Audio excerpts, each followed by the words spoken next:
Hi guys, welcome to my channel. My name is Carrie and this is Booked for Romance.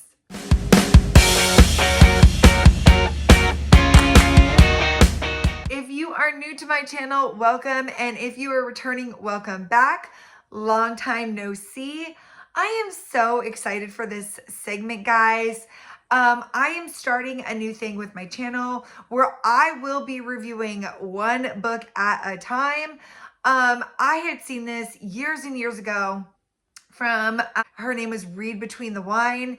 She did this whole segment where she would go in depth into one book, and I really liked that. She had stopped doing it for a long time, and I'm like, I'm gonna start doing that because with me, it's easier for me to explain one book than to try to go into multiple books.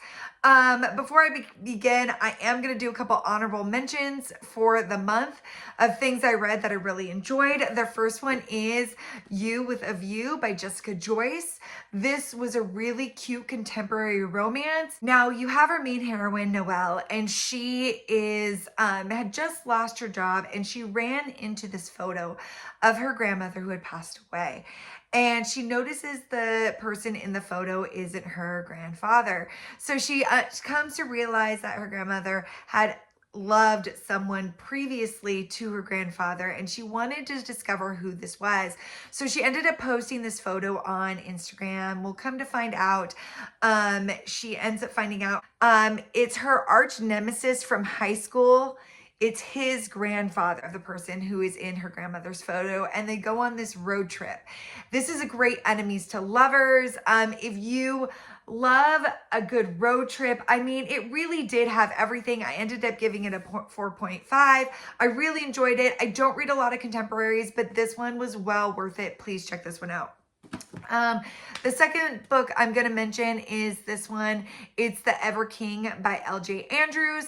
I'm going to let you guys know right now that this is the spinoff to her Broken Kingdom series.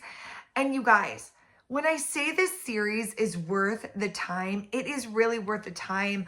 I mean, the first series is about 4 different heroines and 4 different heroes, but like it is just so good. And then the spinoff is the children. And if you like a good pirate romance, I mean, really think Pirates of the Caribbean, because she puts that in here and it is chef's kiss. So good. So please check out these 2 series, or this one book and that series. It's really good. Well worth your time. Okay, now going into the main event. It's Powerless by Lauren Roberts. And we're going to do this in 3 segments. We're going to talk first about the plot of like what the book is about. This is going to be a non-spoilery review. If I do go into any spoilers, I will prep in advance, I will label it, and I will let you know if a spoiler is going to happen. But most likely right now, I'm thinking non-spoilery review, but I will prep you if there is spoilers. So anyway, I'm going to go over plot, if there's holes in the plot, or how I thought the plot did in general. I'm going to go over the rating, not only my rating, but the Goodreads review rating, to see if it was kind of on par, because I always feel like sometimes it's rated higher than what it should be or lower than what it should be. So I will give you my opinion on if the rating is spot on or not. And then I will tell you if I would recommend this to a friend. So yeah, we will go through that. So first, let's just tell you what the book is about. So you start off with our main heroine, Pei. And Pei is a girl from the slums. She is considered a girl without powers. Well, she has been kind of like hiding her whole life. In her kingdom, the ordinaries are exiled. If they find you as an ordinary in this kingdom, you will be killed by the elite. And the elite are people with powers. So you could either have a fire power or an elevating power, or like a blip power where you can go from one place to another. So there's a ton of different powers you can have, and there's different tiers of powers. Well, elite had exiled everybody that is an ordinary to another land, and they gave them one day to exit, and well, Pei did not exit. So she's in this kingdom hiding, and she's trying to figure out how to survive when she runs into Kai, who is our prince and enforcer, and she ends up saving him. And when she ends up saving him, it ends up tunneling to these different events where she ends up getting put in these trials. And I'll leave you at that. So that is the beginning of Powerless. It is definitely like action-packed, seat of your pants type of thing, and I'm here for it. Like, let's go over the plot really fast because I'm ready to go into my rating, and I forget how I do this sometimes. Plot for this book, I would definitely say there was times where I really did enjoy the plot, especially towards the ending where she was solid on it. There were a few holes that I could assess with some of the plot, especially with her father's storyline. But for the most part, the plot was solid. The main issue I had was towards the middle, where the author did express that this will mimic Hunger Games, Red Queen, and I think we even got a little bit of a few other books thrown in there. A little bit of Sarah J. Maas thrown a glass, because I feel like the assassin element is very much in this, which I am here for. The thing I had the biggest issue with the plot was I feel like it mimicked Hunger Games a little bit too much. And if you have read Hunger Games, you will understand what I mean, where I say it mimics it too much to the point where you're like, I can understand it like kind of mimicking it a little bit, and I'm okay with that.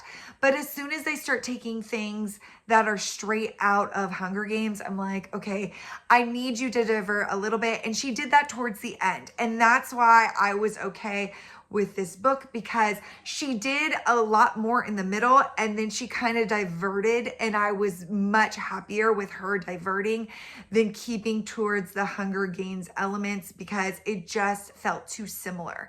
And I understand when you're taking an idea from another author and trying to elaborate and make it better, but like there's certain things that you just can't take from Hunger Games. So, and that is my personal opinion. If you read it, please tell me what y'all think when you see the elements, but it did affect the rating. So the plot, for the most part, I would say it was high action.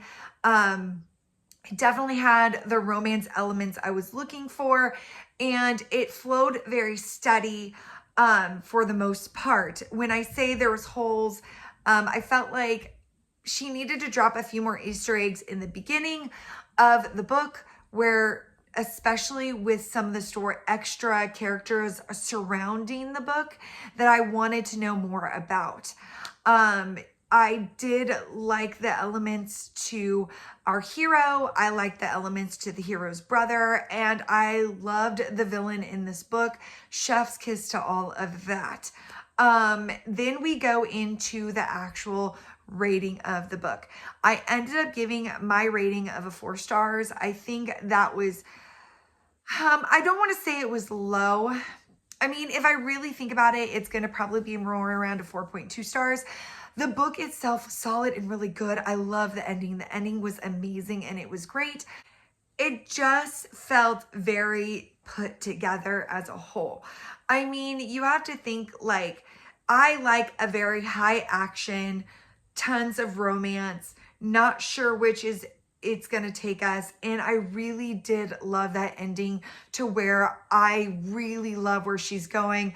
I have to admit, I loved the bonus scenes I got in the exclusive edition for Barnes and Nobles.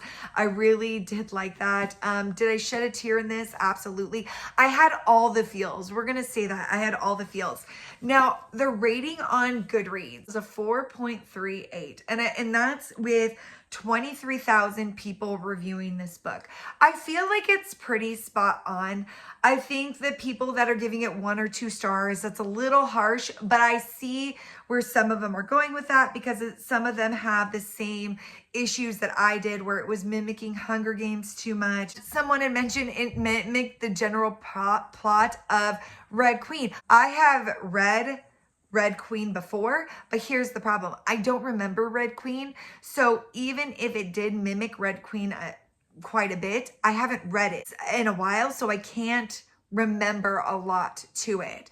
So there was that. Another complaint was world building. Like I had said, like you get snippets of like certain areas, but you're not really sure what's happening to the outer worlds, like where families of ordinaries are being banished. You have no idea about that part of the map, but I am okay with that because a lot of this will be elaborated in book 2.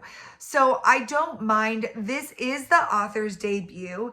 And with a debut book, I tend to give a lot of leeway because I mean, it's your debut book. What are you going to do with that? For her debut book, 4.2 stars all day long. It was really a good debut for her. With that, would I recommend this to a friend? Absolutely. I would totally highly recommend this. I suggest you reading it very soon. July 4th is when book 2 is coming out. I would recommend reading this sooner than later, but yeah, this was really a great book. I enjoyed it. Please put in the comments below if you have read this book or you really enjoyed it. And yeah, that's my little book review for y'all. I hope you guys enjoyed it. I'm going to try to get up more book reviews. I like talking about one book at a time, and they will get better and more in depth, but this is my first one. So anyways, if you like this review and want more reviews like this, please like and subscribe, and I hope you all have a great day. Until next time, we'll talk soon. Bye, y'all.